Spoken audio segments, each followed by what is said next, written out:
রাধে রাধে। জয় শ্রীকৃষ্ণ, জয় ভগবান বুদ্ধ। দাপর যুগে মা যশোদা শ্রীকৃষ্ণকে জিজ্ঞাসা করলেন, হে কৃষ্ণ, তুমি সমগ্র জগতের স্রষ্টা, রক্ষণাবেক্ষণকারী ও বিনাশকারী। আজ আমাকে তুমি এমন একটি ব্রতের কথা বলো যা পালন করলে পৃথিবীতে কোনো নারীর বিধবা হওয়ার সম্ভাবনা থাকবে না, যে ব্রত পালন করলে সন্তান সুখ লাভ সম্ভব, যে ব্রত পালন করলে মানুষের মনোবাঞ্ছা পূর্ণ হবে। প্রশ্ন শুনে শ্রীকৃষ্ণ বললেন, হে মা, আপনি আমাকে সুন্দর একটি প্রশ্ন করেছেন।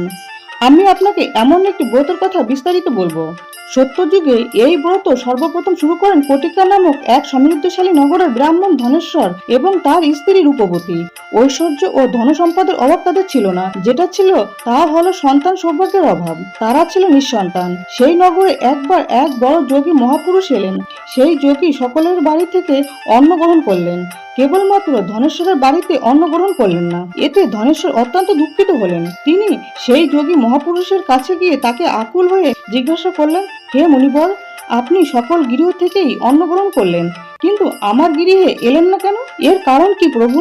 উত্তরে যোগী মহাপুরুষ বললেন, দেখো বাছা, নিঃসন্তানের গৃহ থেকে আমি অন্ন গ্রহণ করি না, কারণ এই অন্ন অধঃপতিত অন্নের সমান। এই কথা শুনে ধনেশ্বর মনে খুবই ব্যথা পেলেন এবং তিনি কাতর হয়ে যোগী মহাপুরুষের পায়ে পড়লেন এবং বললেন, হে মুনিবর, দয়া করে আমাকে সন্তান লাভের উপায় বলে দিন। আপনি তো সর্বজ্ঞ, আমাকে আপনি কৃপা করুন।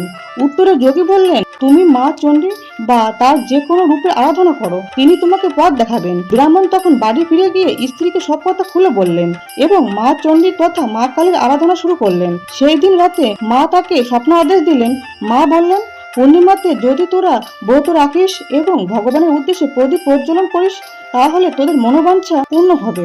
32টা পূর্ণিমা এইভাবেই করতে হবে, তাহলে তোদের মনের ইচ্ছা পূরণ হবে। কাল ভোরবেলা ঘুম থেকে উঠার পর যে আম বৃক্ষটি দেখতে পাবি, তা থেকে একটি আম পেড়ে ভগবান শঙ্করকে স্মরণ করে তোর স্ত্রীকে আমটি খেতে বলবি। পরের দিন স্বপ্ন আদেশ অনুযায়ী ব্রাহ্মণ তা পালন করলো এবং 1 মাস পর তার স্ত্রীর সন্তান সম্ভব হলো। দেখতে দেখতে বছর কেটে গেল।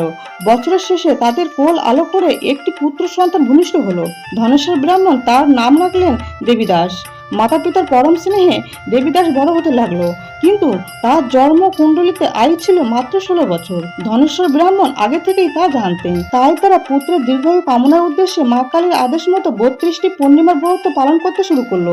অবশেষে দেবীদাসের বয়স যখন ঠিক 16 বছর হলো, তখন ধনেশ্বর ব্রাহ্মণ দেবীদাসকে বিদ্যা লাভের উদ্দেশ্যে তার মামার সাথে কাশী পাঠিয়ে দিলেন। কাশীতে কিছুদিন থাকার পর ঘটনাচক্রে হঠাৎ করে দেবীদাসের বিবাহ সম্পন্ন হয়ে গেল। ক্রমে 16 বছর অতিক্রান্ত হতেই সেই দিন উপস্থিত হলো যেদিন দেবীদাসের মৃত্যুযোগ ছিল। দেবীদাসের গৃহে হঠাৎ করে এক বিষধর সর্প তাকে ধ্বংসন করতে, কিন্তু কোনো এক অলৌকিক প্রভাবে সেই সর্প তাকে ধ্বংসন করতে ব্যর্থ হলো। অবশেষে স্বয়ং মহাকাল এলো তার প্রাণ হরণ করতে, কিন্তু দেবী ভগবতী তাকে বাধা দিলেন এবং তিনি ভগবান শঙ্করকে বললেন, হে প্রভু, দেবীদাসের মাতা পিতা সন্তানের দীর্ঘ আয়ুর উদ্দেশ্যে পূর্ণিমার ব্রত পালন করছে। আজও তারা ব্রত পালন করছে। কৃপা করে এদের সন্তানকে আশীর্বাদ করে এর প্রাণ ফিরিয়ে দিন। ভগবান শিব দেবী পার্বতীর কথায় অত্যন্ত প্রসন্ন হয়ে তার প্রাণ ফিরিয়ে দিলেন এবং দীর্ঘ পরম আয়ুর আশীর্বাদ করলেন।